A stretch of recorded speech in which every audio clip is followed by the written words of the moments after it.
Semua orang pasti mau sukses, bisnisnya maju, growing, berhasil. Lalu kita lihat mungkin di sekitar kita atau di sosial media, wah banyak ya orang-orang sukses ya, dan wonder, kok bisa ya mereka sukses seperti itu? Apa sih rahasianya? Dan di episode ini saya pingin merangkum garis besar apa yang dilakukan oleh entrepreneur sukses yang saya yakin kalau kita mempraktekannya pasti akan menikmati kesuksesan yang sama. Yuk kita bahas. Halo, saya Michael Handi, co-founder dari bubblebubble.com dan dosen praktisi bisnis di Prasmo. Dulu, waktu pertama kali membangun bisnis, saya mengalami banyak jatuh bangun. Gak tahu mau tanya siapa dan banyak bingungnya. Karena bisnis itu ternyata tidak semudah teori yang dipelajari di kuliah dan di buku. Podcast ini akan memberikan kamu strategi yang praktikal, tips dan trik sederhana mengenai bisnis dan digital marketing yang relevan dan langsung bisa diaplikasikan di bisnis yang sedang kamu kembangkan atau rencanakan. Sehingga kamu berani melangkah untuk mencapai kesuksesan yang kamu mimpikan. Kalau kamu ingin membangun bisnis yang bukan hanya sesuai dengan passion kamu, tapi juga bisa memberikan positive impact ke banyak orang, kamu berada di channel yang tepat. So, are you ready? Yuk kita mulai. Let's go! Hai Bear Entrepreneurs, how are you today? Ayo berani lakukan hal-hal baru di luar comfort zone kamu ya. Do something different to get different result. Di episode ini saya kasih judul Pondasi Utama Entrepreneur Sukses. Di saat mungkin banyak orang di sekitar kita sudah menikmatin kesuksesan, atau mungkin mereka terlihat happy sedangkan kita masih jungkir balik nggak karuan gitu ya.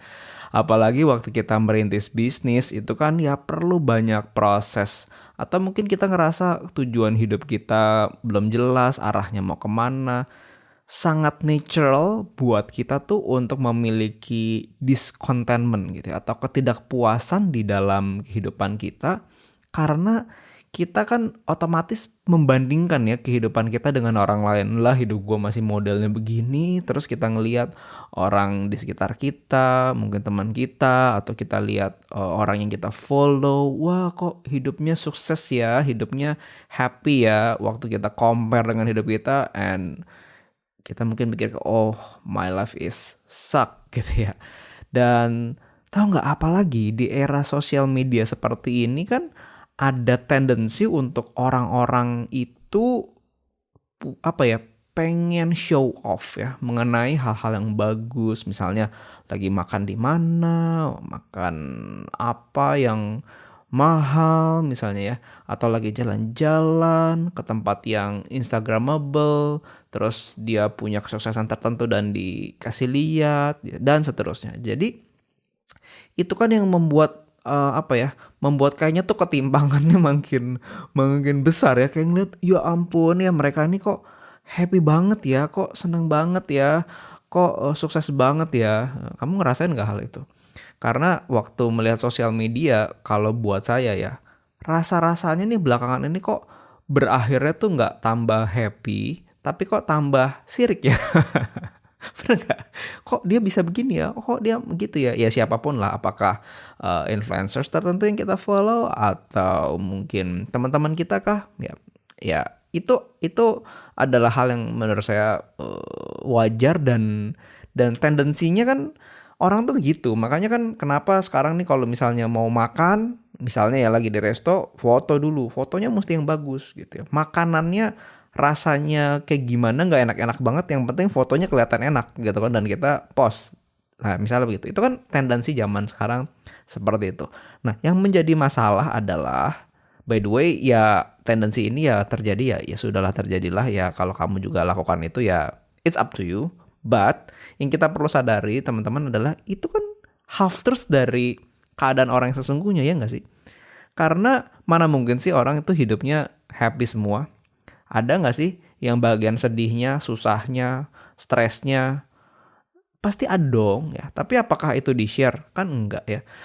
Tapi kita kan secara natural pasti pengennya cuma share yang baik-baiknya aja. Bener nggak? Itu adalah sebuah nature kan. Nah jadi waktu kita lihat misalnya profil orang tertentu di sosial media, dan kita ngeliat dia makan di sini, dia jalan-jalan di mana, dia lagi ngapain. yang kelihatannya semuanya happy itu kan cuman sebagian dari keseluruhan hidupnya dia. Bagian dia lagi stres, dimarahin di sekolah, di kampus, di kantor, atau pekerjaannya bermasalah, ya apapun itu tentu jarang lah, walaupun mungkin ada ya yang lakukan yang nge-share kan. Jadi kita perlu sadar kalau apa yang kita lihat di sosial media itu tidak sepenuhnya benar. Jadi itu mungkin bagian yang benar dilakukan, oke, tapi nggak sepenuhnya karena ada bagian-bagian yang susahnya, bagian-bagian yang nggak enaknya, atau bahkan bagian-bagian yang memalukan yang nggak dikasih lihat gitu ya. Nah, tapi kan kita ngelihatnya kan, wow kalau dia seperti ini. Nah, jadi hal pertama yang perlu kita sadari teman-teman adalah kita tuh perlu tahu kalau orang itu nggak seindah kelihatannya di luar, oke? Jadi semua orang sama aja, punya kebahagiaannya sendiri, punya kesulitannya sendiri, punya proses sendiri. Jadi saya rasa semua orang more or less punya hal itu ya. Ada struggle-nya, ada happiness-nya, pasti kayak gitu. Nggak cuman happiness aja. Nah, ini agak mirip juga saat kita melihat orang-orang yang let's say lebih sukses yang mungkin jadi panutan kita, mungkin nggak selalu di sosial media juga ya. Misalnya kita ngelihat langsung orang-orang yang kamu lihat sukses, yang kamu lihat bisa jadi panutan, apakah mungkin om kamu lah, tetangga atau teman ya, atau mungkin public figure ya, yang kita tuh kayak kagum, kita mesmerize ya sama kesuksesannya. Wah, hebat ya. Mungkin dia ya with all the success lah ya, apakah pakai mobil yang mewah atau dia punya bisnis yang nilainya miliaran dan seterusnya. Dan kita pingin seperti mereka, kita pengen wah gue pengen deh kaya seperti dia gitu ya, atau gue pengen deh punya bisnis yang sukses seperti dia gitu. Nah, kamu kebayang nggak siapa orang yang kamu kagumin itu? Pasti kebayang dong, pasti ada dong ya, pasti ada dong. Nah, coba kamu bayangin orang seperti itu ya yang kamu kagumi. Nah, kita lihat kan, wah dia dengan kesuksesan yang sekarang dia nikmati saat ini, kita pengen juga gitu. Gue juga pengen nih menikmati seperti dia gitu. Nah, tapi again, ini kan half truth juga.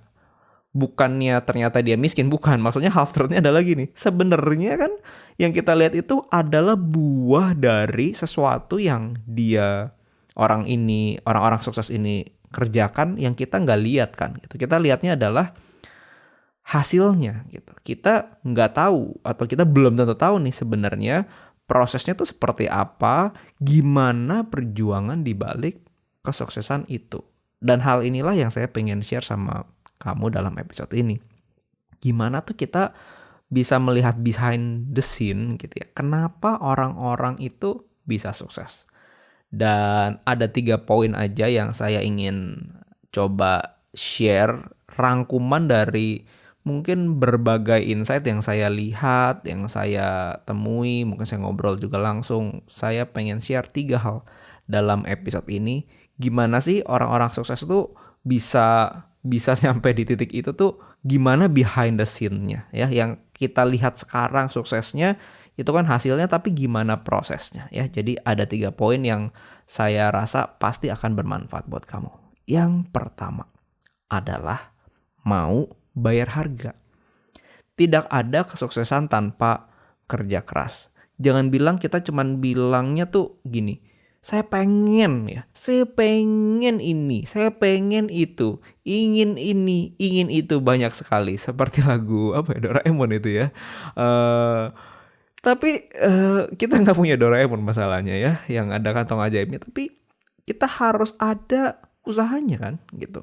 Contoh ya, kalau kamu pengen kurus, caranya kan udah jelas sekali. Cari di YouTube, cari di Google, sudah jelas caranya. Ada berbagai macam jenis olahraga. Apakah mau versi yang angkat beban katanya biar kalorinya terbakar lebih banyak karena ototnya jadi gitu.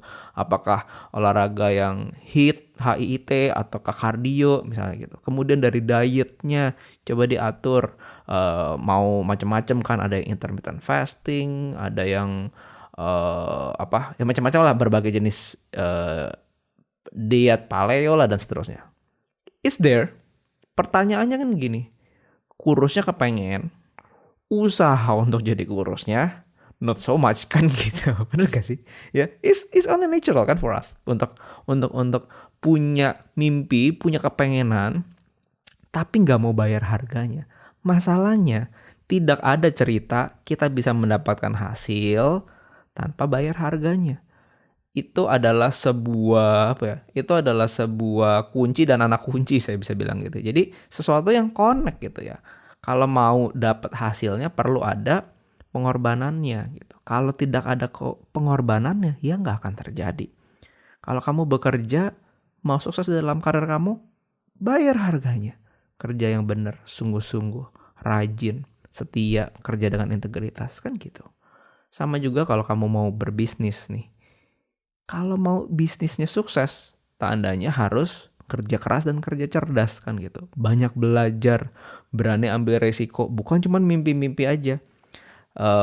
Misalnya kamu punya bisnis plan nih, kamu mikir, gue tuh dari dulu gue kepengen bikin ini ya. Tapi, nah itu kan tapinya kan. Tapi ya rasanya kayaknya gue belum siap deh. Kayaknya pengalaman gue kurang, modal gue kurang, atau rasanya maybe now it's not the right time. Gue masih lagi sibuk dengan project ini, project itu, kerjaan, kuliah atau apa. Pokoknya saya ngomong ini mungkin agak keras ya. Semua tapi itu semuanya saya bilang itu omong kosong. Kenapa? Karena itu ada alasan. Saya jadi ingat begini teman-teman. Kalau orang punya alasan ya, itu tuh yang nggak bisa jadi bisa, yang bisa jadi nggak bisa. Itu alasan kan gitu. Bener nggak teman-teman? Coba kamu pikir ya gini ya. Kalau kamu udah kepengen sesuatu, tapi jadi ngomong ada tapi ya, tapi susah gitu ya, berbagai kendala, itu pasti jalan aja, pasti bisa, iya kan? Kalau emang niat gitu ya. Misalnya kamu pengen ngegebet pak cewek gitu, tapi dia rumahnya jauh, abis itu kamu nggak punya duit diada-adain, mau perginya jauh gimana pun caranya, ya dijabanin kan gitu, ya kan? Bener nggak? Itu kan yang terjadi. Tapi kebalikannya, kalau kita sudah nggak kepengen, bisa pun akan dicari alasan untuk membuat kelihatannya susah atau kelihatannya kitanya gue sebenarnya mau sih, tapi susah karena ada begini, ada kayak gitu. Itu alasan kan gitu. Jadi itu yang kita perlu pahamin. Kalau kita niat, ada berbagai hurdles pun pasti kita akan berani buat bayar harganya. Tapi kalau udah nggak niat, bisa pun akan dicari alasan buat nggak bisa, gitu ya. Nah itu udahlah, kita jujur aja sama diri kita sendiri. Saya juga sama kok, saya juga lakukan itu. Dan which is itu juga membuat saya jadi lebih berkaca sih. I mean kayak kayaknya ya udah saya mesti belajar buat bisa memutuskan ya udah mana yang mau saya pursue, mana yang enggak. Ya kalau sama hal-hal yang saya nggak mau, mungkin alasannya saya lebih open aja. Emang gue nggak mau apa kan gitu. Emang saya nggak berminat, sorry gitu kan. Ya udah daripada terlalu banyak alasan yang cuman sugar coating aja. Oke. Nah jadi kembali lagi ke masalah bayar harga ini, teman-teman. Kalau kita mau sukses di dalam apapun yang kita lakukan, harus berani atau harus punya kemauan untuk bayar harga. Dan itu dimulai dengan niatnya dulu kan, mau nggak gitu, mau nggak nyampe ujungnya gitu. Nah coba yuk kita recheck sekarang nih, apa sih yang jadi target kamu sekarang, baik itu di dalam bisnis, di dalam karir, atau maybe your personal life. Udah kebayang belum apa yang jadi target kamu, mimpi kamu nih, kamu pengen apa? Kamu pengen sesuatu apa yang ada di ujung yang kamu pengen dapetin. Nah kalau udah tahu apa yang kamu mau, apa yang kamu pengen, nah coba tinggal dipetain kan, apa yang perlu kamu lakukan untuk bisa mencapai hal itu. Saya yakin kamu pasti sebenarnya tahu caranya, tahu harus bagaimana gitu kan. Cuman pertanyaannya mungkin selama ini kita masih poco-poco ya, maju mundur gitu. Maybe mungkin kita belum cukup berani, maybe kita masih galau sehingga kita berusaha mencari alasan, ya soalnya begini, soalnya begitu, dana saya kurang, pengetahuan saya kurang, atau experience saya kurang. Pokoknya semua itu bisa aja, semua tuh bisa kita jadikan alasan, ya kan gitu. Tapi kalau kita beneran niatin, alasan-alasan itu kan kita bisa cari solusinya. Aduh saya nggak ada experience, Ya belajar dong kan gitu ya. Banyak sekarang kita bisa apakah coaching, apakah kita nanya sama orang-orang yang lebih sukses untuk kita punya percepatan. Saya nggak punya modal, banyak bisnis yang modalnya nol bahkan atau modalnya minimum. Kalau mau niat mah bisa aja gitu ya. Nah yang pertanyaannya kan yang paling besar adalah mau bayar harga nggak? Kalau kamu nggak ngerti, tapi saya pengalaman kurang. Pertanyaannya mau bayar harga nggak buat belajar? Gitu. Pelajarin industri kamu maunya belajar, kamu maunya bisnis apa? Pelajarin luar dalam seperti apa, kompetitor seperti apa. Pay the price gitu untuk kita bisa mengetahui luar dalam apa yang mau kita lakukan, kita mendalami industri kita sehingga kita tuh benar-benar tahu gitu. Oh ya mappingnya seperti ini gitu sehingga kita ahli di bidang kita. Itu kan kita harus bayar harga. Mungkin kita harus kerja lebih keras, mungkin kita harus spend waktu kita lebih banyak, yang lain mungkin jalan-jalan, main, nongkrong, tapi kita mesti spend waktu kita lebih untuk kita develop apa yang menjadi mimpi kita, apakah itu bisnis misalnya atau ya anything yang kamu lagi pingin ya. Jadi nomor satu bayar harga, dan orang-orang sukses itu adalah orang-orang yang bayar harga. Pasti dia orang-orang sukses yang kamu temui semua punya kesamaan, pasti mereka bayar harga. Nggak ada ceritanya kayak ting kebetulan ya, kecuali kalau emang dapat warisan ya itu cerita lain ya. Tapi I mean kayak self-made millionaires gitu ya, itu semua pasti bayar harga. Wah, di saat yang lain santai-santai, di saat yang lain mungkin ya enjoy life ya. Orang-orang sukses yang self-made itu pay the price ya. Nomor satu bayar harga. Nomor dua adalah sabar ya. Sabar. Saya kasih analogi sederhana gini. Coba kamu bayangin kamu punya biji jeruk ya. Terus kamu tanam. Kamu tanam sekarang, besok udah bisa nikmatin buahnya belum ya? Rasa-rasanya belum ya teman-teman ya. Akarnya aja belum ada ya, batangnya aja belum ada, gimana kita bisa menikmatin buahnya. Jadi kalau kita mau menikmati buah dari pohon jeruk, caranya gimana? Well, ya caranya ya harus ditanam dulu, bijinya dimasukin ke dalam tanah, ditutup, lalu harus disiram, dipupuk gitu kan. Dan itu kan dilakukannya harus secara konsisten kan. Konsisten setiap hari atau setiap berapa hari sekali, tapi harus konsisten dilakukan gitu ya. Waktu kamu sudah lakukan misalnya 2 minggu ya, 3 minggu ya. Terus kamu mikir gini, gue udah 3 minggu nih, sebulan deh gitu ya. Gue udah sebulan nih, tiap hari gue pupuk, tiap hari gue liatin, tiap hari gue siram. Mana buah jeruknya? Udah sebulan loh. Lah, mana bisa kan gitu. Tapi kita perlu tahu kalau namanya nanam butuh waktu. Bahkan bukan cuma 1-2 bulan ya. Saya jadi nge-google kalau buah jeruk jadi sebenarnya berapa lama sih pohon jeruk ya. Tergantung jenis jeruknya. Tapi saya jadi google tadi. Kalau pohon jeruk itu dari biji sampai dia jadi pohon yang siap berbuah, itu waktunya kurang lebih 4-6 tahun tergantung dari jenis varietas bijinya. Ya ini contoh aja. Dalam case buah jeruk gitu ya. Tandanya yang perlu dilakukan oleh kita sebagai penanam biji jeruk gitu ya. Yang kita lakukan adalah kita harus secara konsisten numbuhin si pohon jeruknya itu, disiramin, dipupukin secara konsisten sesuai dengan prosedurnya harusnya gimana, apakah tiap hari, berapa hari sekali. Pokoknya kita harus lakukan terus. Tapi waktu udah sebulan belum kelihatan hasilnya. Setahun belum kelihatan hasilnya. Setahun setengah, 2 tahun, 3 tahun belum kelihatan hasilnya. 3,5 tahun belum kelihatan hasilnya. Misalnya anggaplah berbuahnya anggaplah 4 tahun. 3 tahun 11 bulan misalnya gitu. Belum kelihatan hasilnya. Terus mungkin kita mikir gini. Misalnya ya. Gue udah 3 tahun 11 bulan. Gue udah setia merawat pohonnya, tapi kenapa nggak berbuah juga? Ini pohonnya kenapa ya? Gitu ya. Udahlah, gue stop aja. Udah, gue tebang aja misalnya. Teman-teman tahu yang terjadi kalau ditebang, ya sampai kapanpun buahnya nggak akan tumbuh. Tapi kalau kita setia sebulan lagi, tiba-tiba buahnya mulai ada, hijau. Wah, masih hijau warnanya. Wah, lama-lama jadi kuning ya. Terus mungkin udah berapa periode lagi, akhirnya bisa dipetik. gitu ya. Nah, itu kan adalah sebuah proses gitu. Demikian juga sama analoginya waktu kita lagi membangun bisnis, teman-teman.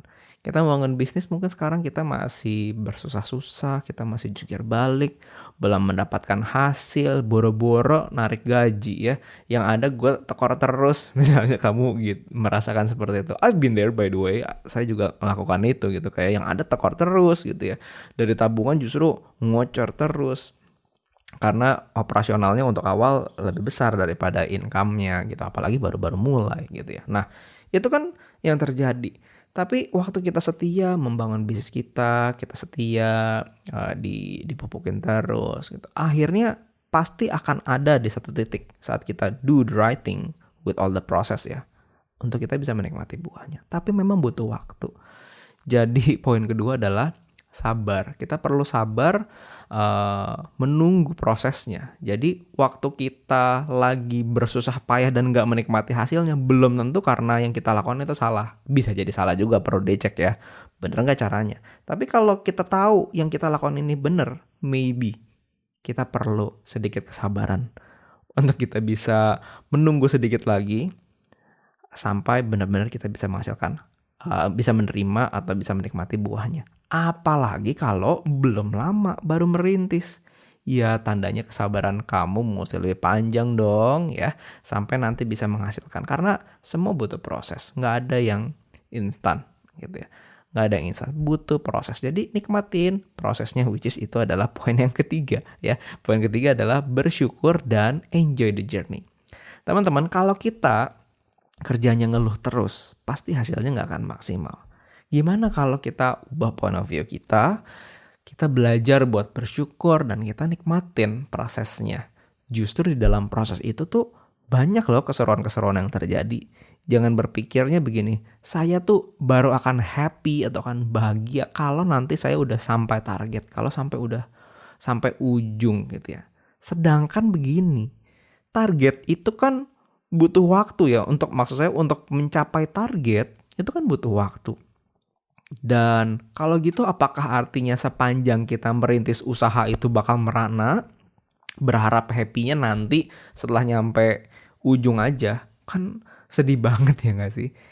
Dan saya pengen share hal ini penting nih, prinsip happiness nih teman-teman. Waktu kita mendapatkan sesuatu yang kita inginkan ya pasti happy kan, bener dong ya, pasti happy dong, bahagia dong. Tapi masalahnya begini, over time tuh pasti happiness itu akan turun.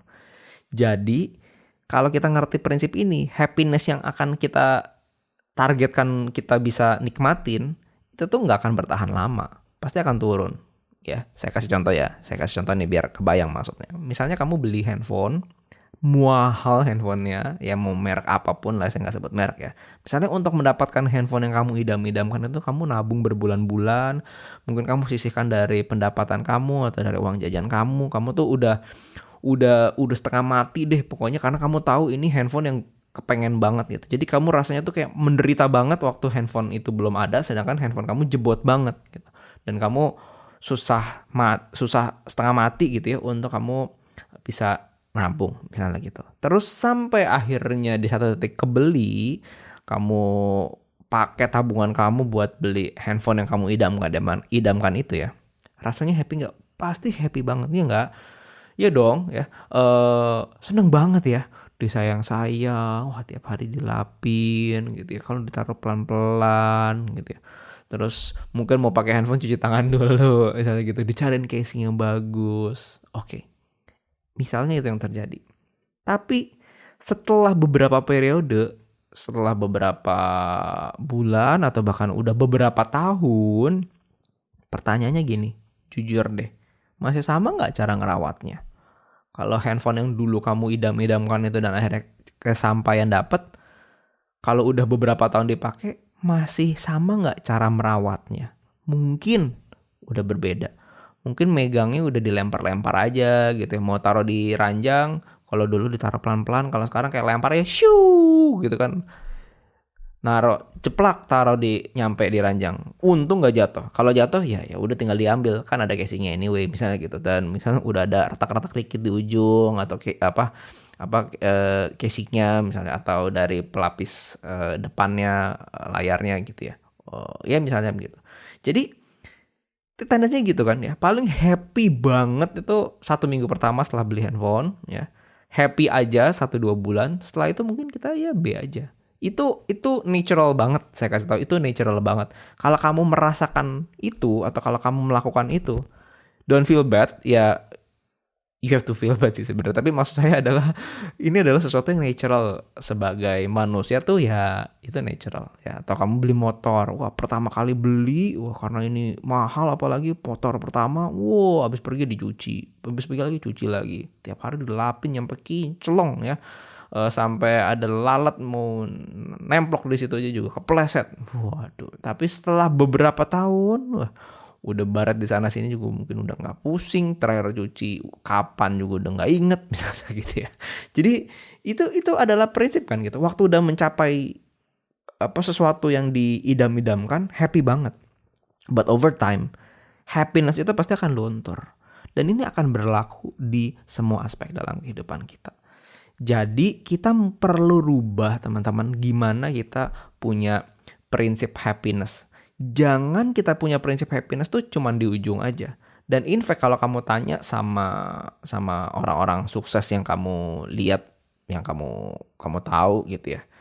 Misalnya dia punya target dulu pengen apa, terus sekarang udah tercapai. Terus ditanya happy nggak? Ya mungkin sekarang happy, tapi pasti happinessnya waktu pertama kali mencapai kesuksesan dengan misalnya sekarang udah beberapa periode menikmati kesuksesan itu, mungkin sekarang udah ya biasa aja. Mungkin dia akan mencari target baru lagi kan untuk mendapatkan adrenalinnya lagi kah gitu, atau untuk mendapatkan tantangannya lagi kah, dan itu akan bergulir terus seperti itu sih sebenarnya. Nah, yang penting adalah kita perlu ubah nih prinsip happiness kita tuh jangan cuma di ujung aja, tetapi di setiap titik kehidupan kita.